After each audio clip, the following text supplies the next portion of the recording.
आज जो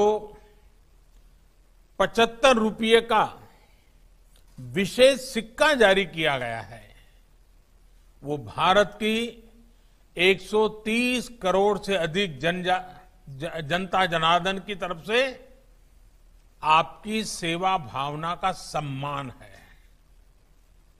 एफएओ के वर्ल्ड फूड प्रोग्राम को इस वर्ष का नोबेल शांति पुरस्कार मिलना भी एक बहुत महत्वपूर्ण सीमा चिन्ह है और भारत को खुशी है कि इसमें भी भारत की साझेदारी और भारत का जुड़ाव बहुत ही ऐतिहासिक रहा है। हम सब जानते हैं डॉक्टर विनय रंजन सेन जब एफएओ के डायरेक्टर जनरल थे, तब उनके नेतृत्व में ही वर्ल्ड फूड प्रोग्राम शुरू किया गया था। डॉक्टर सेन ने अकाल और भूखमरी का दर्द बहुत करीब से महसूस किया था। पॉलिसी मेकर बनने के बाद उन्होंने जिस व्यापकता के साथ काम किया, वो आज भी पूरी दुनिया के काम आ रहा है। वो जो बीज बोया गया था, आज उसकी यात्रा नोबेल प्राइज तक पहुंची है। साथियों, एफएओ ने बीते दशकों में कुपोषण के खिलाफ भारत की लड़ाई को भी बहुत नजदीक से देखा है। देश में अलग अलग स्तर पर कुछ विभागों द्वारा प्रयास हुए थे, लेकिन उनका दायरा या तो सीमित था या टुकड़ों में बिखरा पड़ा था। हम जानते हैं, छोटी आयु में गर्भधारण करना, शिक्षा की कमी, जानकारी का अभाव, शुद्ध पानी की पर्याप्त सुविधा न होना, स्वच्छता की कमी, ऐसी अनेक वजहों से हमें वो अपेक्षित परिणाम नहीं मिल पाए थे जो कुपोषण के खिलाफ की लड़ाई में मिलने चाहिए थे। मुझे गुजरात में मुख्यमंत्री के रूप में सेवा करने का अवसर मिला था, तो इन तथ्यों को मैंने ध्यान में रखते हुए वहां पर अनेक नई योजनाओं पर काम शुरू किया था। आखिर दिक्कत कहां है? नतीजे क्यों नहीं मिल रहे हैं और नतीजे कैसे मिलेंगे? इसका एक लंबा अनुभव मुझे गुजरात में मिला। उन अनुभवों को लेकर जब 2014 में मुझे देश की सेवा करने का मौका मिला, तो मैंने नए सिरे से पूरे देश के अंदर कुछ प्रयासों को प्रारंभ किया। हम इंटीग्रेटेड अप्रोच लेकर के आगे बढ़े, होलिस्टिक अप्रोच लेकर के आगे बढ़े। तमाम साइलोज को समाप्त करके हमने एक मल्टी डायमेंशनल, बहुआयामी रणनीति पर काम शुरू किया। एक तरफ नेशनल न्यूट्रिशन मिशन शुरू हुआ, तो दूसरी तरफ हर उस फैक्टर पर काम किया गया जो कुपोषण बढ़ाने का कारण था।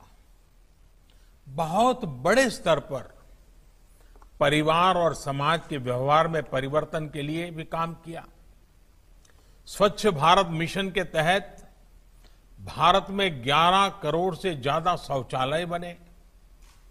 दूर दराज वाले इलाकों में शौचालय बनने से जहां स्वच्छता आई, वहीं डायरिया जैसी अनेक बीमारियों में भी कमी देखने को मिली। इसी तरह मिशन इंद्रधनुष के तहत गर्भवती माताओं और बच्चों के टीकाकरण का दायरा भी तेजी से बढ़ाया गया।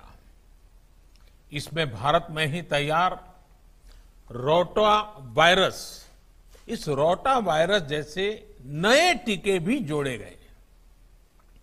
गर्भावस्था और नवजात शिशु के पहले 1000 दिनों को ध्यान में रखते हुए मां और बच्चे दोनों के न्यूट्रिशन और केयर के लिए, उसके लिए भी एक बड़ा अभियान शुरू किया गया। जल जीवन मिशन के तहत गांव के हर घर तक पाइप से पीने का पानी पहुंचाने के लिए तेजी से काम चल रहा है।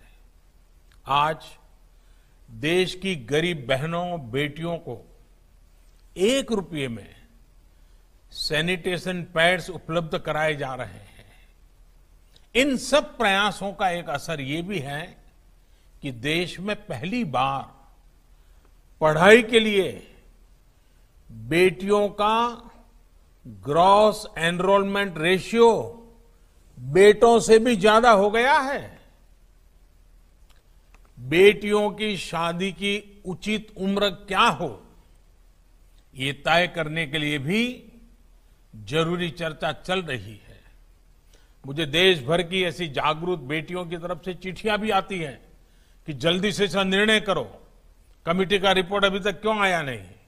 मैं उन सभी बेटियों को आश्वासन देता हूं कि बहुत ही जल्द रिपोर्ट आते ही उस पर सरकार अपनी कार्यवाही करेगा। साथियों, कुपोषण से निपटने के लिए एक और महत्वपूर्ण दिशा में काम हो रहा है।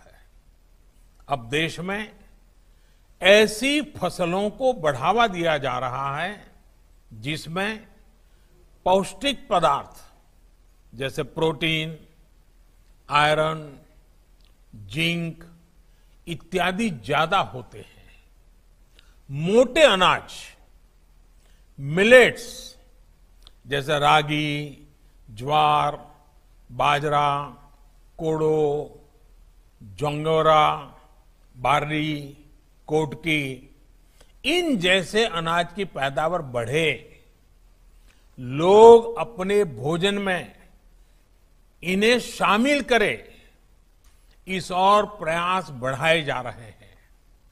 मैं आज एफएओ को विशेष धन्यवाद देता हूं कि उसने वर्ष 2023 को इंटरनेशनल ईयर ऑफ मिलेट्स घोषित करके भारत के प्रस्ताव को पूरा समर्थन दिया है।